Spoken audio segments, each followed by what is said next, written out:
We all know how high prices have gone up for homeowners here in the Bay Area. That's why one couple was elated when they thought they were getting a steal on $1 million home in San Francisco's Sunset District, which, if we're being honest, doesn't really happen very often. They won a 2-unit building on a bid of just $25,000, or so they thought. As the owners tell Andrea Nakano, there was a reason why the property was so dirt cheap.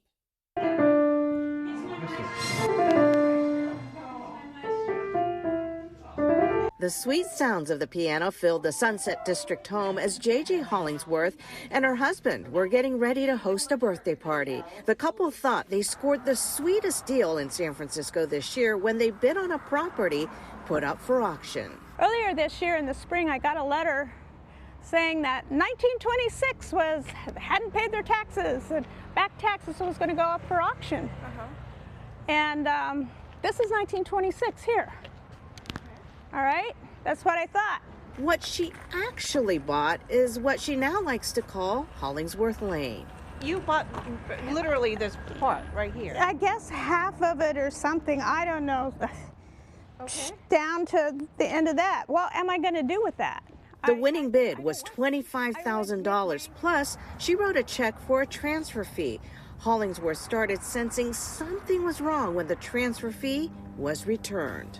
So I did $8,000 for $1 million house. I made a check for that because I thought that I was bidding on that, not on this. I wouldn't spend $8 on this. What would I do with it? Hollingsworth has gone on a roller coaster of emotions during this process, from joy to confusion to anger.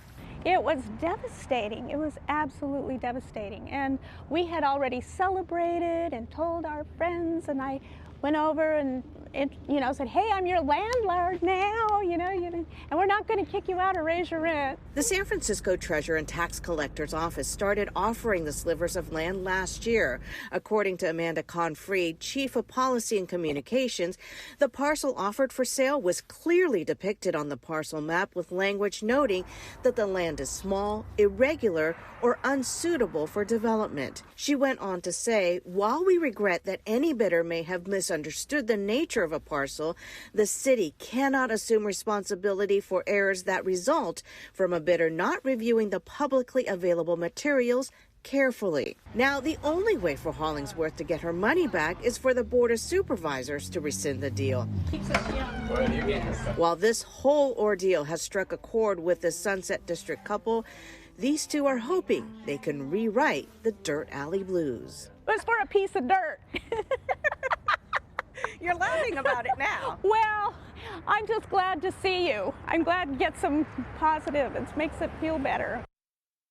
Yeah, $25,000 for a house anywhere in the city is unthinkable, let alone out in the Sunset where they are going for over asking. So the SF Board of Supervisors has rescinded a deal just once that happened back in November of 2017. The board rescinded the sale of a private street in a neighborhood near the Presidio. Supervisors said the residents of the Presidio Terrace did not have enough notice before their private sidewalk was sold at auction 2 years before.